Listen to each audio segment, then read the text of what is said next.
भारत माता की, भारत माता की, भारत माता की। उत्तर प्रदेश के राज्यपाल श्रीमान राम नाईक जी, उत्तर प्रदेश के यशस्वी एवं लोकप्रिय मुख्यमंत्री योगी आदित्यनाथ जी, केंद्र में मेरे सहयोगी रेल मंत्री श्रीमान पीयूष गोयल जी, प्रदेश भाजपा के अध्यक्ष और संसद में मेरे सहयोगी श्रीमान महेंद्र पांडे जी, उत्तर प्रदेश के मंत्रिपरिषद के माननीय मंत्रीगण, यहां उपस्थित विधायकगण, स्पीकर महोदय और भारी संख्या में पधारे हुए रायबरेली के मेरे प्यारे भाइयों और बहनों,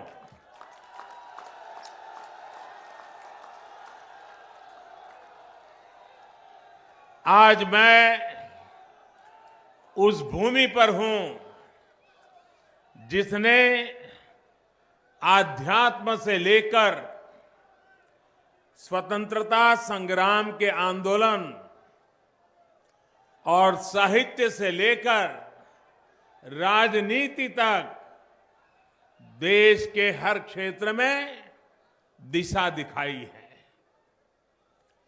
ये महाऋषि जमदग्नि समेत अनेक ऋषि मुनियों के तप की भूमि है, तो वीरा पासी राणा बेनी माधव बख्शी के बलिदान की भी भूमि है।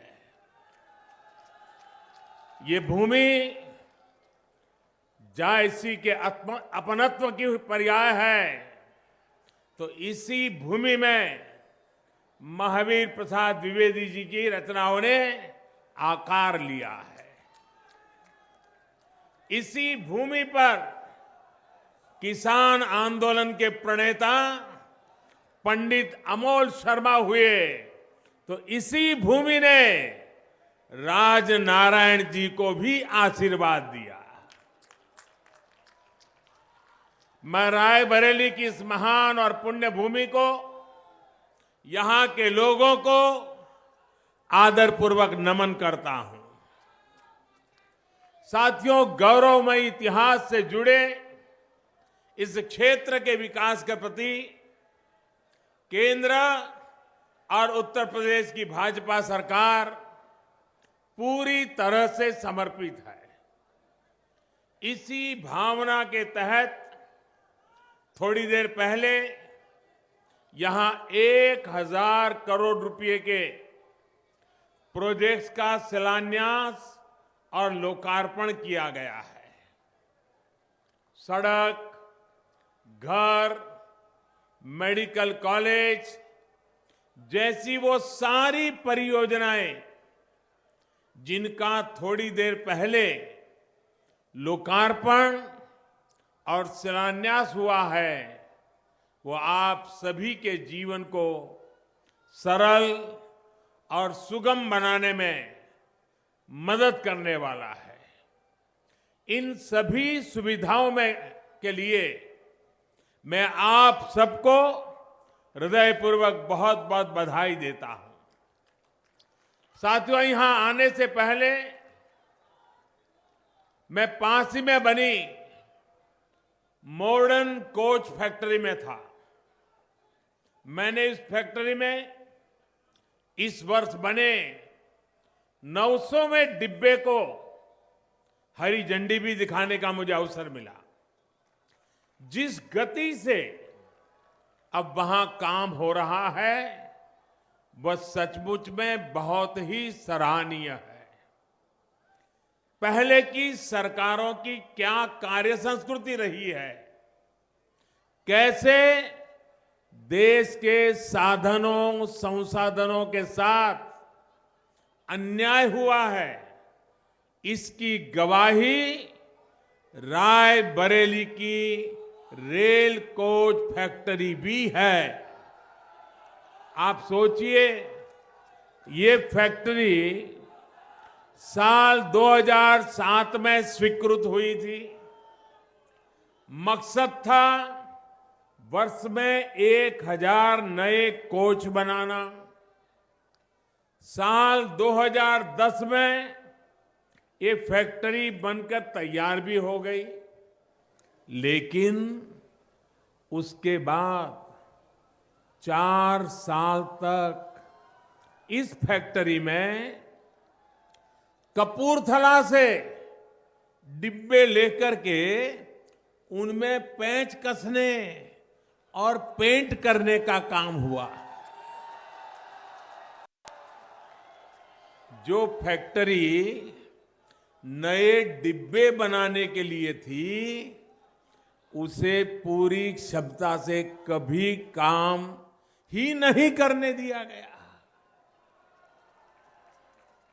हालत ये थी कि साल 2014 तक यहां की सिर्फ 3% मशीनें ही काम कर रही थी। 3% मशीन ही काम कर रही थी। हमने इस स्थिति को बदला। हमारी सरकार आने के 3 महीने के भीतर यहां से ऐसा कोच निकला जो पूरी तरह रायबरेली की फैक्ट्री में बना हुआ था। भाजपा सरकार के प्रयास से अब सारी मशीनें पूर्ण क्षमता के साथ काम कर रही है। नई और आधुनिक मशीनों को लगाने का काम भी तेज गति से हो रहा है। इसी के नतीजा है कि पिछले वर्ष इस कोच फैक्ट्री से भैया, आपका प्यार मेरे सर आंखों पर, आपका उत्साह भी मेरे सर आंखों पर। लेकिन मेरी आपसे प्रार्थना है कि औरों को भी जरा सुनने दीजिए। इतनी बड़ी तादाद में लोग आए हैं। आपका उत्साह, आपका जोश, आपका प्यार, ये सब मेरा सर आंखों पर। अब आप अनुमति दें तो आगे बोलना शुरू करूं। आगे बोलना शुरू करूं? बोलूं? आपकी इजाजत के बिना कोई काम मैं नहीं करता। देखिए, इतना प्यार, इतने आशीर्वाद, ये मेरा सौभाग्य है। मुझे इतनी बड़ी तादाद में लोग आए हैं, उनको भी कुछ बातें सुननी है, तो आप कुछ समय के लिए आपके इस उत्साह को, इस जोश को थोड़ा संभाल के रखेंगे क्या? पक्का? वादा निभाएंगे? शाबाश, रायबरेली के नौजवान बहुत अच्छे हैं। इसी के नतीजा है कि पिछले वर्ष इस कोच फैक्ट्री से 711 नए डब्बे बनकर निकले। अब मैं चाहूंगा कि अगले वर्ष मार्च तक ये संख्या बढ़ाकर 1400 के पार की जाए। साथियों, इस कोच फैक्ट्री के आधुनिकीकरण का काम निरंतर जारी है और अगले 2-3 वर्ष में नए कोच बनाने की इसकी क्षमता 3000 तक पहुंच जाएगी। और आपको मैं ये भी बताता हूं, हमारा प्रयास इसे 5000 कोच प्रति वर्ष तक ले जाने का है। इस कोच फैक्ट्री के लिए अब जो काम हो रहा है, वो इसे भारत की ही नहीं, ये राय बरेली की कोच मैन्युफैक्चरिंग फैक्ट्री दुनिया की सबसे बड़ी रेल कोच फैक्ट्री बना देगा।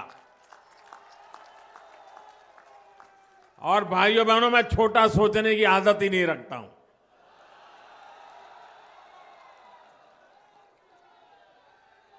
बहुत जल्द इस फैक्ट्री में देश भर की मेट्रो के डिब्बे बनेंगे। सेमी हाई स्पीड ट्रेनों के डिब्बे बनेंगे। एल्यूमिनियम के आधुनिक और वजन में हल्के और मजबूत डिब्बे भी यहीं पर बनेंगे। भाइयों और बहनों, ये विस्तार सिर्फ यहां बनने वाले डिब्बों की संख्या और कोच फैक्ट्री का ही नहीं है। इस विस्तार से यहां के लोगों की जिंदगियों में भी एक नया विस्तार आएगा। अगर कोच फैक्ट्री की क्षमता बढ़ेगी तो यहां के युवाओं के लिए हर तरह के रोजगार बढ़ेंगे। उस दिन के बारे में सोचिए जब यहां हर रोज 10-12 नए कोच बनने लगेंगे।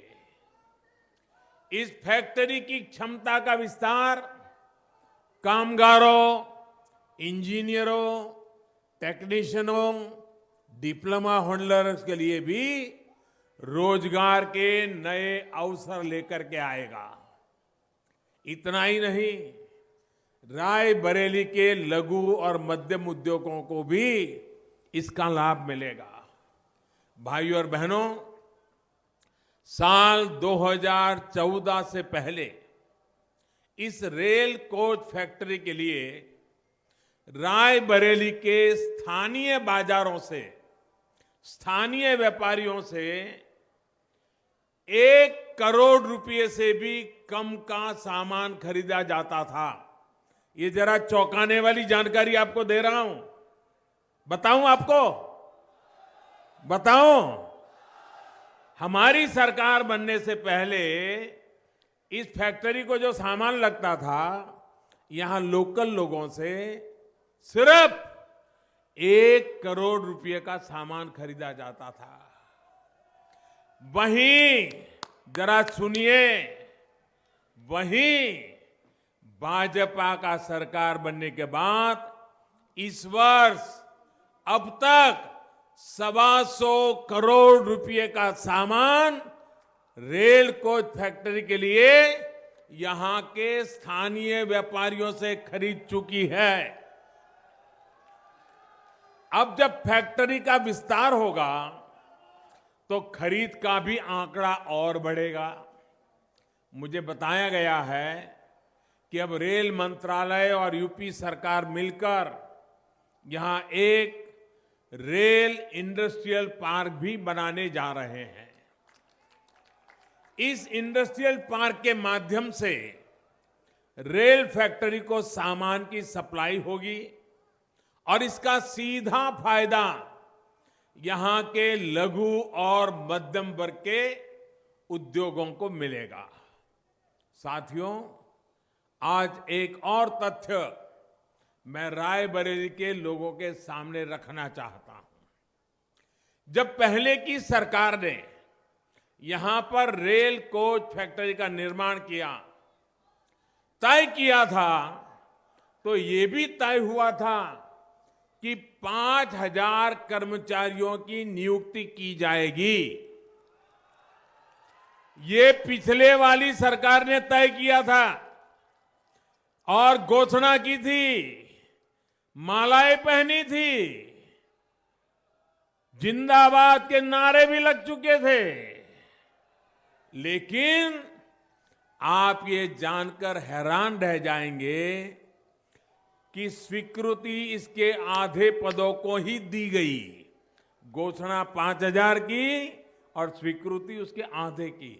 इतना ही नहीं, 2014 में हमारी सरकार में आने के बाद हमने ये भी देखा कि यहां की कोच फैक्ट्री में एक भी नई नियुक्ति नहीं हुई थी। आपको क्या क्या बताया गया था और आपने भी कैसे कैसे जयकार कर दिया था, एक को भी नहीं मिला था। जो कर्मचारी यहां काम कर रहे थे वो कपूरथला से लाए गए थे। अब आज की स्थिति ये है कि लगभग 2000 नए कर्मचारियों को हमारी सरकार ने नियुक्त कर दिया है। इतना ही नहीं, अस्थायी कर्मचारियों की संख्या भी जहां वर्ष 2014 में सिर्फ 200 थी, अब आज ये बढ़कर लगभग 1500 हो चुकी है। आज मुझे ये कहते हुए गर्व हो रहा है, गर्व का एहसास हो रहा है कि आने वाले समय में रायबरेली रेल कोच निर्माण के मामले में एक ग्लोबल हब बनने वाला है। साथियों, कनेक्टिविटी को सुदृढ़ करने के लिए, देश के लोगों की सुविधाएं बढ़ाने के लिए रेलवे के अलावा हाईवे, एयरवे, वाटरवे और आईवे हर क्षेत्र पर तेज गति से काम किया जा रहा है। यूपी में नदियों पर बन रहे वाटरवे हो, आधुनिक एक्सप्रेसवे हो या फिर गांव की सड़कें, जीवन को आसान बनाने के लिए दिन रात काम किया जा रहा है। इसी मिशन के तहत रायबरेली में भी हर क्षेत्र में काम तेज गति से आगे बढ़ रहा है। थोड़ी देर पहले ही 550 करोड़ रुपए की लागत से बने जिस राष्ट्रीय राजमार्ग का लोकार्पण किया है, उससे रायबरेली, लालगंज से फतेहपुर होता हुआ सीधा बांदा तक जुड़ जाएगा। करीब 125 किलोमीटर के इस राजमार्ग से चित्रकूट धाम पहुंचने में भी सुविधा होगी। साथियों, इंफ्रास्ट्रक्चर का स्वास्थ्य ठीक करने के साथ साथ सरकार नागरिकों का स्वास्थ्य भी, आप सभी को, देश के जन जन को सस्ती और उत्तम स्वास्थ्य सेवाएं देने के लिए भी प्रतिबद्ध है। रायबरेली खुद भी स्वस्थ रहे और पूरे क्षेत्र को स्वस्थ रखे, इसके लिए यहां पर बन रहे एम्स के काम को और गति दी गई है। आज यहां 425 करोड़ रुपए से ज्यादा की लागत से बनने वाले मेडिकल कॉलेज, अस्पताल और हॉस्टल का लोकार्पण और शिलान्यास किया गया है। मुंशीगंज में बनने वाला ये मेडिकल कॉलेज और अस्पताल यहां के एम्स का ही हिस्सा है। इसका लाभ पूरे रायबरेली और आसपास के दूसरे जिलों को होने वाला है। सरकार स्वास्थ्य के साथ साथ घर देने की भी चिंता कर रही है। केंद्र सरकार साल 2022 तक देश के हर गरीब परिवार को पक्की छत देने का प्रयास कर रही है। इसके लिए प्रधानमंत्री आवास योजना के तहत अब तक देश में 1.25 करोड़ से ज्यादा घरों का निर्माण पूरा किया जा चुका है। जिनको घर मिलने वाला है उनको चाबी दे दी गई है और ये जो दिवाली गई, उन्होंने अपने नए घर में दिवाली भी मनाई है।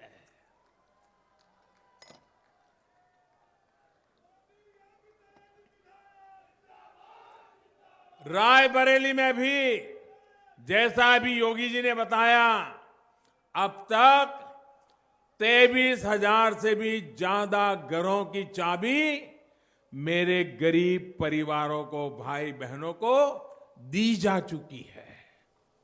थोड़ी देर पहले ही 500 और नए घर बनाने की शुरुआत भी की गई है। ये जो घर बन रहे हैं, ये पहले की तरह सिर्फ 4 दीवारें नहीं है। हमारा प्रयास है कि हम जो घर बना के दें, उसमें नल भी हो और नल में जल भी हो, बिजली का कनेक्शन भी हो, गैस का कनेक्शन भी हो और इज्जतघर शौचालय तो जरूर हो। भाइयों और बहनों, देश के इतिहास में, दोस्तों, देश के इतिहास में आज का दिन एक और वजह से भी बहुत विशेष है। 1971 में आज के ही दिन भारत की वीर सेना ने आतंक, अत्याचार और अराजकता की प्रतीक शक्तियों को धूल चटाई थी। इस युद्ध का हिस्सा रहे देश भर के सभी सैनिकों को मैं नमन करता हूं। जो सैनिक इस युद्ध में शामिल हुए, शहीद हुए, जिसमें उत्तर प्रदेश के भी अनेक वीर सपूत थे, उनको भी मैं 130 करोड़ देशवासियों की तरफ से श्रद्धा सुमन अर्पित करता हूं। सेना के शौर्य, समर्पण के प्रति दिसंबर के सर्द मौसम में भी सरहद पर तैनात अपने प्रहरियों का गौरवगान करने के लिए आप सभी दोनों हाथ उठाकर, मुट्ठी भींचकर, दोनों हाथ ऊपर कीजिए, मुट्ठी भींचकर मेरे साथ उन वीर जवानों के लिए बोलिए, भारत माता की, भारत माता की, भारत माता की। भाइयों और बहनों, सोचिए, जिस भारत मां की जय के नारे पर आपको गौरव होता है, कुछ लोगों को इससे भी शर्मिंदा होते देखा गया है। ये किस तरह के लोग हैं जिन्हें भारत माता के जय घोष से दिक्कत है, जिन्हें देश की परवाह नहीं है। साथियों, मोदी को उन्हें गाली देनी है, मैं जानता हूं। मोदी पर वो किसी भी तरह एक दाग लगा देना चाहते हैं, ये भी जानता हूं, लेकिन जानना चाहता हूं कि इसके लिए देश को ताक पर क्यों रख दिया गया है। क्यों देश की सुरक्षा से खिलवाड़ किया जा रहा है। भाइयों और बहनों, आज देश के सामने 2 पक्ष है।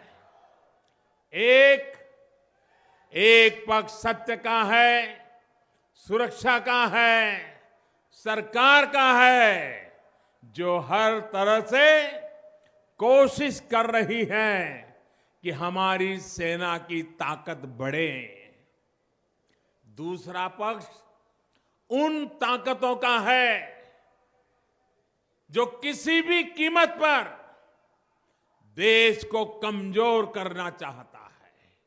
आप मुझे बताइए भाइयों, हमारे देश की सेना ताकतवर होनी चाहिए कि नहीं होनी चाहिए?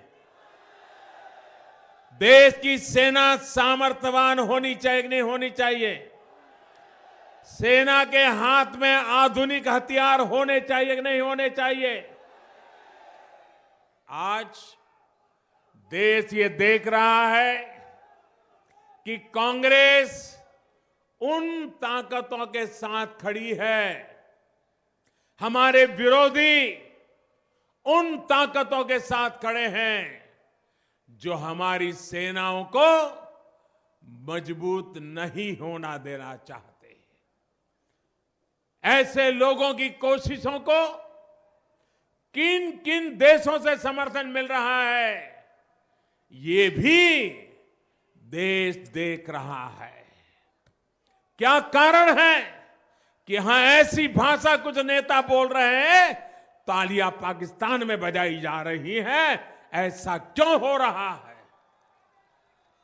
साथियों, रामचरितमानस में एक चौपाई है।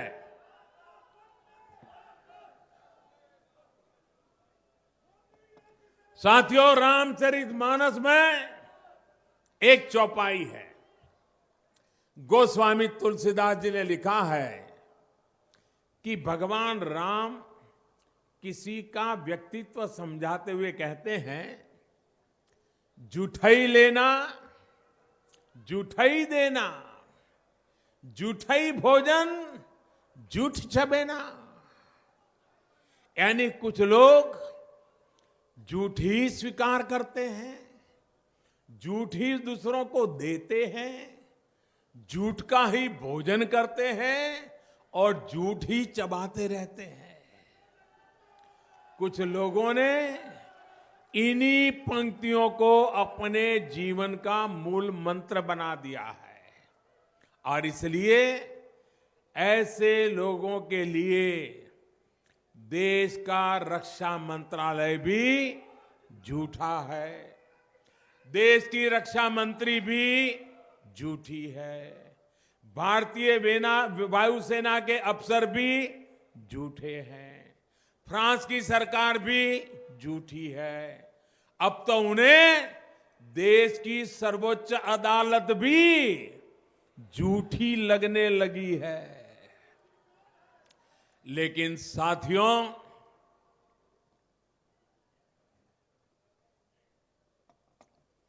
साथियों, सच को श्रृंगार की जरूरत होती नहीं है।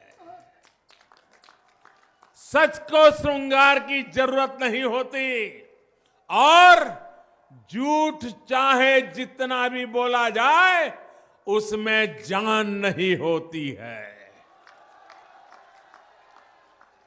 लेकिन हमारे यहां बहुत बड़ी बात कही गई है कि जयेत सत्येन चानुतम, यानी झूठ बोलने की प्रवृत्ति पर सत्यवादिता से ही विजय प्राप्त होती है। मैं देशवासियों से स्पष्ट कहना चाहता हूं कि कांग्रेस सरकारों का इतिहास सेनाओं के प्रति कांग्रेस का रवैया क्या रहा, ये देश कभी उनको माफ नहीं करेगा, देश कभी उसे भूलेगा नहीं। साथियों, करगिल युद्ध के बाद हमारी वायुसेना ने आधुनिक विमानों की जरूरत बताई थी।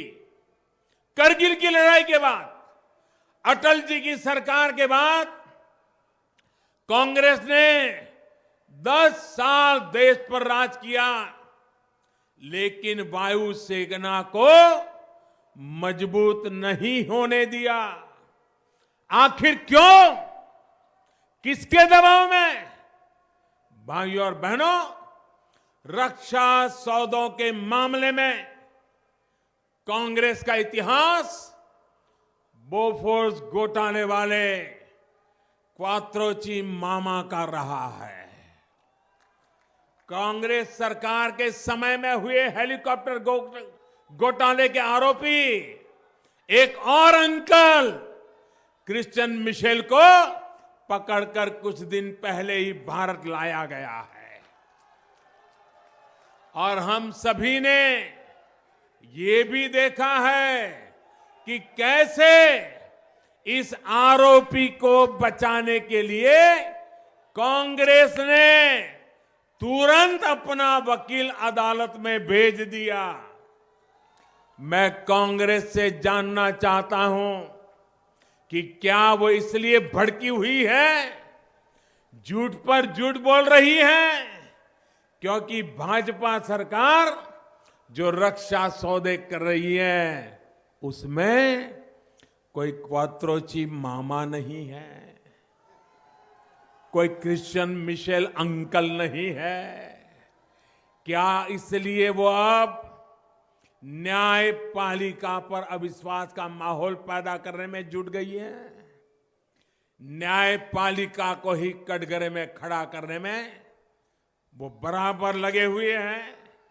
भाइयों और बहनों, हमारे लिए हमेशा दल से बड़ा देश है और जीवन पर्यंत आने वाली पीढ़ियों तक हमारा यही मंत्र रहेगा, दल से बड़ा देश है। आज मैं देश को कहना चाहता हूं कि जब देश की सुरक्षा की बात हो, सेना की जरूरतों की बात हो, सैनिकों के सम्मान की बात हो, केंद्र की भाजपा नेतृत्व वाली एनडीए सरकार सिर्फ एक ही बात का ध्यान रखती है, राष्ट्रहित, देशहित, जनहित।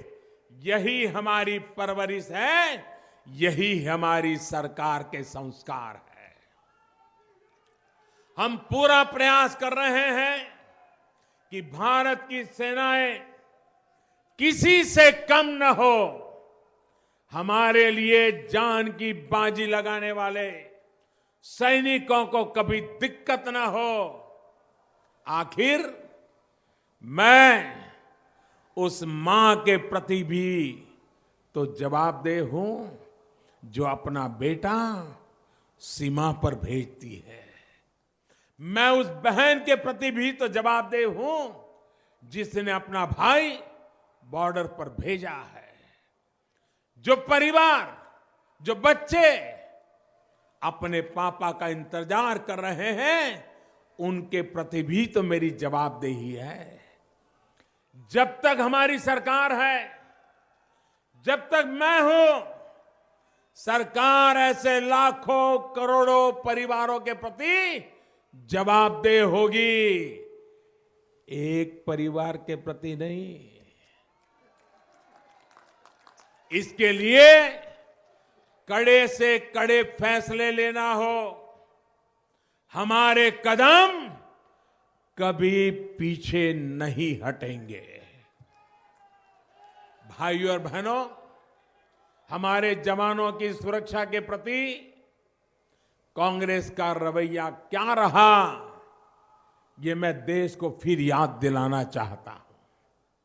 साल 2009 में भारत की सेना ने 1,86,000 बुलेट प्रूफ जैकेट की मांग की थी। 2009 से लेकर के 2014 तक 5 साल बीत गए, लेकिन सेना के लिए बुलेट प्रूफ जैकेट नहीं खरीदी गई। केंद्र में हमारी सरकार बनने के बाद 2016 में हमने सेना के लिए 50,000 बुलेट प्रूफ जैकेट खरीद करके उनको सुपुर्द कर दिए। मैं देश को यह भी जानकारी देना चाहता हूं, इस साल अप्रैल में पूरी 1,86,000 बुलेट प्रूफ जैकेट का ऑर्डर दिया जा चुका है। ये जैकेट भारत की ही एक कंपनी बना रही है। भाइयों और बहनों, कांग्रेस के पापों के बारे में बताने के लिए इतना कुछ है कि बोलते बोलते शायद सप्ताह के सप्ताह निकल जाए। आज मैं देश को यह भी जानकारी देना चाहता हूं अगर 2014 के बाद भी देश में कांग्रेस की सरकार बनती तो हमारा गौरव, देश का गौरव, तेजस लड़ाकू विमान हमेशा हमेशा के लिए डिब्बे में बंद कर दिया जाता, कोई पूछने वाला नहीं होता। कांग्रेस सरकार के समय तेजस के निर्माण से जुड़ी हर चीज को कमजोर करने का प्रयास यूपीए सरकार में हुआ। ये प्रोजेक्ट पहले ही बरसों से अटका हुआ था, लेकिन कांग्रेस सरकारों के दौरान इसे तेज करने की कोई कोशिश नहीं हुई। भारतीय जनता और एनडीए की सरकार आने के बाद हमने जुलाई 2016 में ये फैसला लिया कि तेजस को 45 स्क्वाड्रन में शामिल किया जाएगा। हमारी सरकार ने 83 नए तेजस विमान खरीदे जाने का प्रस्ताव स्वीकृति दे दी। इतना ही नहीं, तेजस विमान बनाने के हाल HAL की क्षमता को 2 गुना करने के लिए पिछले साल 1400 करोड़ रुपए की भी मंजूरी दी गई। भाइयों और बहनों, स्वतंत्रता के बाद से ही कांग्रेस का यह तरीका रहा है।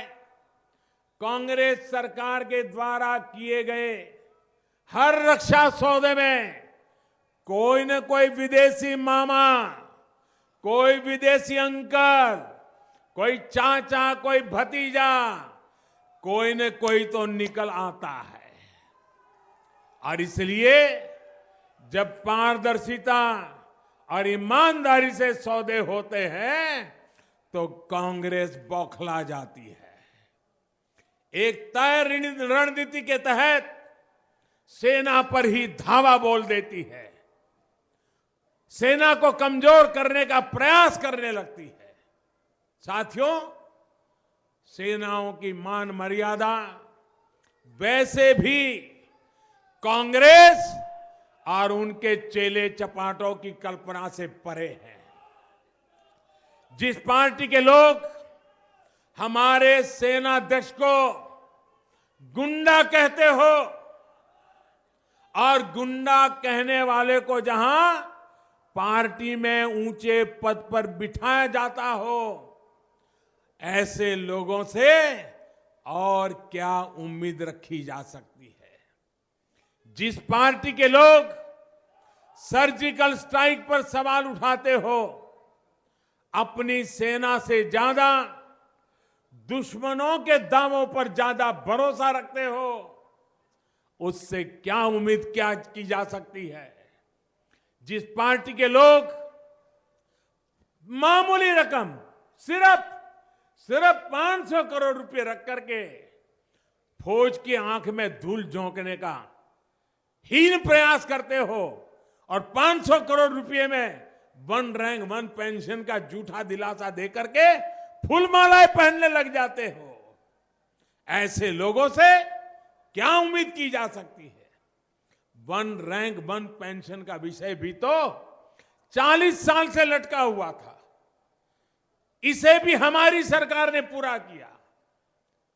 11,000 करोड़ रुपए से ज्यादा की राशि एरियर के तौर पर पूर्व सैनिकों को, फौजियों को मिल भी चुकी है। साथियों, कांग्रेस के राज में न जवान की परवाह की जाती है, न किसान की परवाह की जाती है। जवानों के बाद अब मैं विस्तार से किसानों की भी बात करूंगा। 70 साल में पहली बार देश की किसी सरकार ने किसानों की आय बढ़ाने के बारे में सोचा है, तो वो हमारी सरकार है, एनडीए की सरकार है। किसानों की एक एक परेशानी समझकर, भविष्य की जरूरतों को समझकर, बीज से लेकर के बाजार तक हमारी सरकार ने नीतियां बनाई और उन्हें लागू कर रही है।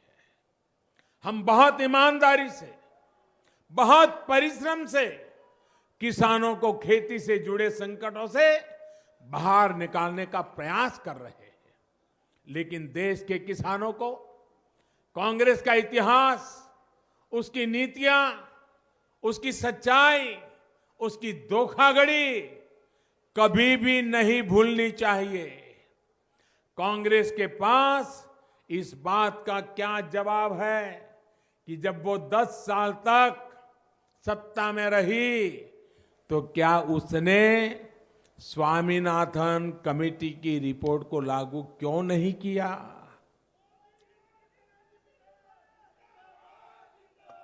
आखिर किसका दबाव था? क्यों उसने एमएसपी जैसे अहम विषय को जमीन के भीतर ही गाड़ दिया था? इस बात का जवाब कांग्रेस कभी नहीं देगी और न ही उसका बनाया इकोसिस्टम उससे कभी जवाब मांगेगा। लेकिन भाइयों और बहनों, केंद्र की एनडीए सरकार ने किसानों की आय बढ़ाने के लिए एमएसपी पर स्वामीनाथन कमेटी के रिपोर्ट को लागू किया। खरीफ और रबी की 22 फसलों पर आज एमएसपी को सुनिश्चित किया गया है। कांग्रेस का इकोसिस्टम आपको कभी ये नहीं बताएगा कि सिर्फ इस एक फैसले से, और ये बहुत महत्वपूर्ण बात है, सिर्फ इस एक फैसले से हमारे देश के किसानों को 60,000 करोड़ रुपए से ज्यादा मिलना तय हुआ है। 60,000 करोड़ रुपए का फायदा। भाइयों और बहनों, मैं कांग्रेस से यह भी जानना चाहता हूं कि आखिर वो किसका दबाव था जो वो यूरिया की 100% नीम कोटिंग करने के फैसले से भागती रही। हमारा देश का किसान यूरिया के अभाव में लाठियां खाता था। कांग्रेस की सरकार उसका तमाशा देखती रही। साथियों, मैं देश को फिर याद दिलाना चाहता हूं कि यही कांग्रेस सरकार थी जब किसानों से फसल बीमा के लिए 15% से ज्यादा प्रीमियम लिया जाता था। बीमा की राशि में भी कैपिंग होती थी। 30% फसल का नुकसान हुआ है या 40% का, इसी में भी बड़े बड़े घोटाले के खेल खेले जाते थे। प्रधानमंत्री फसल बीमा योजना लाकर हमारी सरकार ने किसानों की इन सारी समस्याओं को दूर किया। आज अलग अलग फसलों पर सिर्फ 1.5% से लेकर 5% तक का प्रीमियम किसानों से लिया जाता है। 100 रुपये में सिर्फ 1.5 रुपया, ज्यादा से ज्यादा 5 रुपया। अगर मैं पिछले 2 वर्ष का आंकड़ा दूं तो किसानों से प्रीमियम के रूप में 8,000 करोड़ रुपया लिए गए पूरे देश में। पूरे देश में 8,000 करोड़। लेकिन आपदा के बाद, फसल खराब होने के बाद किसानों को 33,000 करोड़ रुपए से ज्यादा की मदद उससे मिली। 8,000 के सामने 33,000 करोड़ किसान के पास गया। यानी जितना किसानों से लिया उससे 4 गुना से ज्यादा वापस किया गया। साथियों, बीते कुछ समय से कर्ज माफी को लेकर भी कांग्रेस बड़ी बड़ी बातें कर रही है, लेकिन ये भी सिर्फ धोखा है, झूठ है। कर्नाटक में कांग्रेस ने किसानों से कर्ज माफी का वादा किया था। सिर्फ 10 दिन की बात कही गई थी, लेकिन आज 6 महीने बाद सच्चाई कुछ और है। अभी 2-3 दिन पहले ही अखबारों ने विस्तार से रिपोर्ट छापी है कि कर्नाटक में 6 महीने में 1000 किसानों को भी कर्ज माफ नहीं हुआ है। सोचिए, 1000 को भी नहीं। सैकड़ों किसानों के खिलाफ अदालतों ने कार्रवाई शुरू कर दी है। उनके खिलाफ गिरफ्तारी का वारंट निकल रहा है। कांग्रेस पूरी ताकत लगा रही है कि ये सच्चाई दब जाए, छिप जाए, देश के किसानों के सामने न आए। लेकिन किसानों से की जा रही ये धोखाधड़ी उन्हें हमेशा हमेशा के लिए बर्बाद कर देने वाली है। कांग्रेस की साजिश को बीजेपी सरकार घर घर जाकर के पहुंचाएगी। साथियों, याद करिए, 2008 में भी कांग्रेस ने देश भर के किसानों को ऐसी ही कर्ज माफी का वादा किया था। तब देश के किसानों पर 6 लाख करोड़ रुपए से ज्यादा का कर्ज था। लेकिन कांग्रेस सरकार ने कर्ज माफी की, कितनी की? 6 लाख करोड़ का कर्ज, और किया कितना? सिर्फ 60,000 करोड़। कहां 6 लाख करोड़ और कहां 60,000 करोड़। कितना बड़ा धोखा।